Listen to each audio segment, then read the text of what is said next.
I'm Vinny Politan. Thank you so much for joining us tonight here on Closing Arguments. And we've got a lot of stories to get to this hour, but I want to begin with a story out of Martin County, Florida. A woman goes missing. They find her, and she's discovered in her backyard in her own septic tank. This is really a tragic story on many different levels, involves a lot of challenges. WPTV, our great affiliate down in Florida, and John Shaman, reporter, has more details for us tonight as we try to unravel what happened. Lisa Steiger places a bouquet in front of a sign she left by her neighbor's garage off Skyline Drive in Jensen Beach. Because I wanted to show my presence of, how much she meant to us in the neighborhood. The body of that neighbor, 57-year-old Cynthia Cole, was found by investigators in her septic tank Saturday. She'd been missing since February 24th. She would have loved the flowers and the butterflies. That's how she was. She was just very earthly, down to earth. A handyman who did yard work for Cole, 34-year-old Keoki Demich, was arrested and charged with her murder. By his own admission and by witness testimony and other information we have, he was at the house. And based on cumulative evidence, it does appear that she was probably killed soon after getting home. The sheriff says although Demich was listed as a sex offender in Washington state from an arrest as a teen, he didn't have that designation in Florida because of a change in the law and had been friendly with the victim for years. He was not on our radar. An autopsy is yet to be completed, but Cole suffered a number of trauma injuries. They had a monster machine digging that hole. Detectives who had stopped by the home last Friday noticed a sewer pipe in the backyard that had a number of screws loose from the cover. An initial check spotted the body, and that led to the weekend excavation. It just breaks my heart what happened to her. And it's just disrespectful, and I can't believe that somebody would harm her in the way that they did. Demich is being held in jail tonight on a $750,000 bond. In Martin County, John Shaman, WPTV, News Channel 5. A lot of questions tonight on this one. Let's bring in a special guest joining us now by phone in Martin County, Florida, is the sheriff from Martin County, William Snyder. Sheriff, thank you so much for joining us tonight. Yes, sir. You're welcome. Let's begin here. What led you to the septic tank? How did investigators end up in the backyard there? Well, it was our second time going to the house. And, initially it was a missing person call. It was an adult. We didn't see anything suspicious at the home, other than the fact that some things that she would normally have taken with her, her wallet, credit cards, were still there. So we were very suspicious. On the second time going back, one of my detectives was extremely alert, looked down at the cover of the septic tank. It's big enough to put a body in it. And he noticed that the bolts on that, what we call a riser here in South Florida, looked like the dirt had been moved away from the bolts. And he just kneeled down, unbolted it, pulled that cover off, and unfortunately discovered her body in the septic tank. All right, let's talk about processing that scene and trying to get her body out. What are some of the challenges? I can't imagine. Have you ever been to a scene like this before? No, I'm in about my 45th year doing that. I was a Miami cop in Dade County for 20 years, and none of us in our sheriff's office had ever seen it. We'd never heard of it. And so it really was a Herculean task. We had an open septic tank, human remains, and we had to get heavy equipment. We had to actually take the fence apart to get back there, take out trees, hedges, and then excavate as much as we could with the heavy equipment and the backhoe, and then we had to dig the rest by hand, and then carefully pull that cement cover. I don't know, say it's 4 by 6, very heavy, pull it away, not letting it slam back down into the water and destroy the physical evidence that we were hoping to get from the body. And then in raw sewage, get equipment in there to get the body out, all the while trying to preserve evidence and keep my detectives from falling into that raw sewage. We actually had to tie ropes around their waist.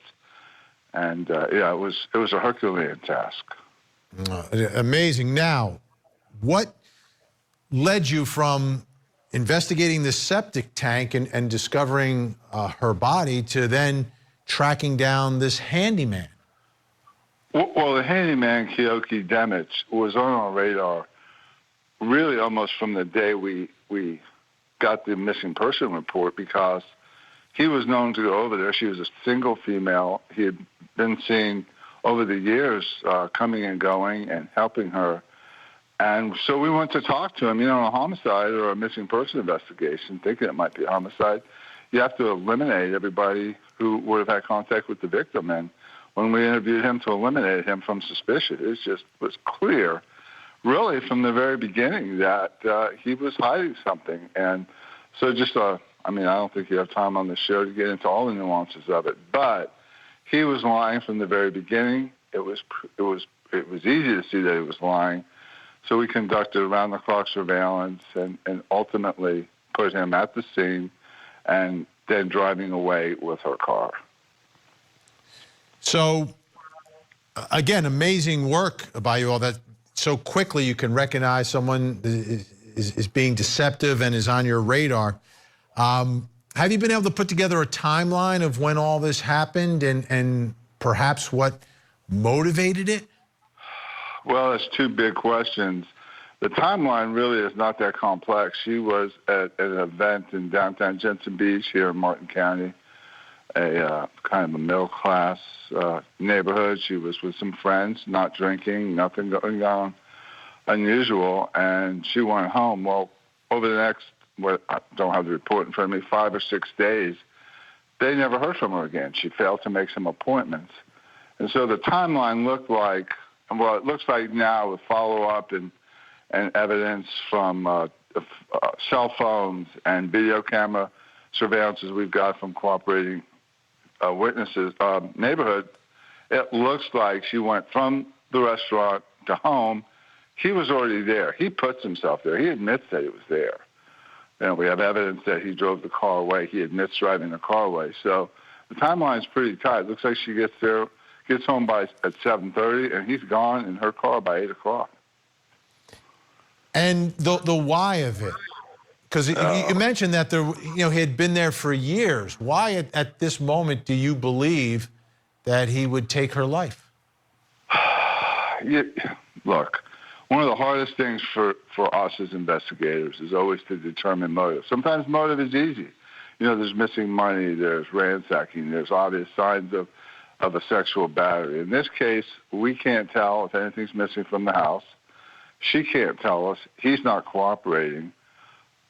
Our sense is, and I want to be careful because some of this is not ready to be released yet, but there is some significant indicators that there was probably a sexual battery and most likely also a robbery. What triggers him that night to go to her house, takes an Uber or a Lyft and goes there, waits for her, ambushes her in the house. You know, why that day, why that night, why that time? We may never know. He's not telling us. And finally, Sheriff, and we really appreciate your time tonight. I know it's been a long, long day for you guys, and it's been a lot of work in putting this case together so well. As you look at this defendant now, this handyman, Demich, does he have any history? He has almost no history. He was arrested for a burglary as a juvenile. He became a registered sex offender as a result of that. He watched some pornography at the victim's home and in the state, in Washington State where he was from, that qualified him as an offender. He was not qualified as an offender here in Florida. So yeah, his criminal past is negligible. He was friendly with the victim. She trusted him. Sometimes things are just inexplicable, and there are some questions we can't answer, and maybe we'll never answer. Well, Sheriff William Snyder down in Martin County, Florida, again, thank you for your time tonight and great work by your team down there in solving this case and solving it so quickly. We appreciate it. Well, you're very welcome. Y'all have a great evening. Okay, let's bring in our investigators joining us tonight. In Atlanta, Georgia, former special agent in charge at the Georgia Bureau of Investigation, Trebor Randall, and in Salt Lake City, Utah, private investigator Jason Jensen, who is joining us tonight in lieu of celebrating his own birthday. So happy birthday from everyone, Jason. We appreciate you coming on tonight. Let's get to work here, though. This scene, Jason, the sheriff seemed to indicate there might be some evidence of a sexual battery and robbery here. We know what that scene was like, where the victim was recovered, Cynthia Cole. Your thoughts about what type of evidence they may have or may need to prove that part of the case? Well, it sounds like they found a mostly intact cadaver in the septic tank. So the ME is going to have a lot to work with to either determine that there was blunt force involved in subduing her, or maybe she was strangled. But yeah, there's a lot here that it's amazing that they solved this case so quickly, because with the evidence of damage leaving the scene in the Jeep, it's entirely possible they could have assumed the worst, that he took the victim away from the home and not even explore the backyard the way they did. So it's a good thing that this deputy had a keen eye and noticed such a little detail like the dirt swept away from the screws of the manhole cover, because otherwise they could have overlooked this tremendous tip. It's unbelievable. Trebor, like that moment, I'm thinking this is like a scene from one of these cop shows that I've been reared on for years, where the lead character is the only one who can spot this little tiny thing. And it was a little tiny thing. There was some dirt that was brushed off of the bolts from the lid to this riser that connected to the septic tank. To me, that is absolutely amazing that the deputy spotted that and put two and two together so quickly. Absolutely. And happy birthday, by the way, Jason, as well. But I mean, I love it. We call this good old-fashioned cop work, investigative work. And you all call it a little detail. I call it a big detail. We look for things like that. Our forensic folks, that's what they're trained to do. An area of dirt that's been disturbed, that ordinarily, unless somebody's been working on your septic tank, that dust or that dirt would not have been moved away necessarily, right? And I can recall many scenes that we've had like this, where it appeared to be something, like you said, out of a movie, where we've had a body that's been put down into a well. We've had a body that's been put in a septic tank in different places, in a landfill, and it's like finding a needle in a haystack. But I really love the fact that there was an astute detective that said, hey, this looks unusual, because when you're looking for someone or you're looking for evidence of a crime, you don't look past anything. Also, I just love the way they work. They used the big tools, then they went down to their hands. By them dealing with a septic tank and waste and all, the only thing that's missing that we would have done would have been the Tyvek suits. I definitely want them to be careful. We've learned from our mistakes with that, digging around in landfills, and then, investigators are exposed to different elements, and it's not unusual for somebody to catch a rash or start itching the next day. But I love work here. We've done this several times, and it's very tedious, as the sheriff mentioned, and you have to be really careful when you get all the heavy stuff out of the way and you get down to the actual body or the main evidence. And some cases, we're using toothbrushes if we're unearthing someone in dirt, but you have to be very careful to preserve all that evidence, as he mentioned. But great work for those guys who broke up. It absolutely was. Jason Jensen, the other part of this investigation that the sheriff told us about, which was, well, we knew this handyman was hanging around, so we talked to him. And again, it's that gut feeling. When you talk to someone, they listen, wait a minute, something's going on with this guy, and then they started the surveillance.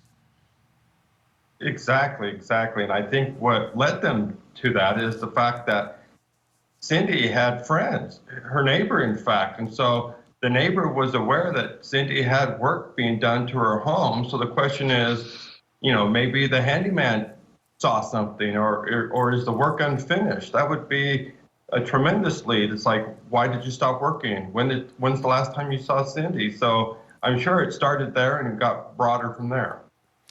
And Shabor, the other tragedy here is you have Cynthia Cole. She's living by herself. You know, she needs stuff fixed around the house. And she's got someone, I mean, this wasn't like the first time he'd ever met her. And you would think probably through the years there was a level of trust that was built between him and her, and to have that trust broken, and for this to happen, to me, is the other part of this story and this tragedy. You're right, Vinny. One of the first things that I tell women, especially women who live alone, if they're going to be looking for to hire, whether it's a handyman, a contractor for services, someone that's going to be around your home and you live alone, that person is going to know that. They're going to know that you don't have a husband around, or a roommate for that matter, people living in the house with you. He knew she lived alone, and we know that he did have somewhat of a past. So you always want to be very careful and check a background. Go through the services that do provide background checks for these individuals that are going to come into your home. It sounds like she didn't have any reason not to trust him. He had been around. I'm very concerned about the fact that he was registered in another state. Even though it didn't meet the criteria for Florida, it tells me that he has a past. You know, as the sheriff mentioned, we always want to try to get to the why. Sometimes that's not evident, and if they're not cooperating, we may not get that. But the first thing, when I heard that he was a sex offender, one thing I know about someone who exhibits sexually deviant behavior is that they don't ever get past that. It's going to rear its ugly head at some point. And we don't know if he had made advances towards her, they were rejected. That's the first thing that my mind went to. We've seen this over and over, where that person who is a sex offender has some type of history in the past, has been watching this person, maybe fantasizing about her, and just decided to make that advancement, and she rejects him, and the next thing you know, we're working a homicide investigation. The fact that he takes the car and steals some items, I think that was more after the fact. Really sad. We're going to continue to track this case, because now it looks like it'll be moving towards a trial, and we'll keep you up to date with all the latest. When we come back, Trebor, Jason staying with us. We're going to talk about